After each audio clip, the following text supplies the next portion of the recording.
हाय दोस्तों, नमस्कार। का हाल चल बा? हमने के मस्त बनिए, स्वस्थ बनिए। आप लोग भी मस्त स्वस्थ जबरदस्त रहिए।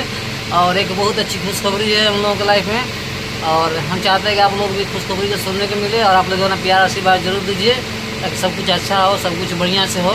और खुशखबरी मतलब यही है कि ये मेरी प्यारी, मेरी सोनी, मेरी चिलबुली, मेरी हलचल, मेरी तबाही, हाँ, सब कुछ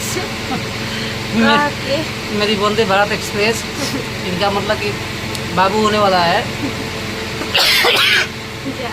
अभी तक टाइम लगेगा। स्टेशन पर ट्रेन में ही पहुँचेगी, मान लो कि चलिएगा 9 मिनट समय लगेगा, 7 मिनट में जी। हाँ, अभी 2 मिनट ट्रेन मतलब कि चली है। 9 महीने पूरा होगा, स्टेशन पहुँचेगी और मेरा एक प्यारा सा बाबू होगा। और फिर खिलाएंगे पिलाएंगे, हम खुश रहेंगे, मस्त रहेंगे। उसी में फिर दिन से क्या कम है। तो आप लोग अपना प्यार आशीर्वाद दीजिए ताकि मतलब कि बहुत जल्दी मतलब कि आप लोग को भी अपने बाबू का वीडियो दिखाएं और बाबू हमारा कैसा आप लोग को देखने को मिले और सबके आशीर्वाद प्यार ले। तो ठीक है दोस्तों, मिलते हैं आप लोगों से अगले वीडियो में। तब तक नमस्ते, बाय बाय।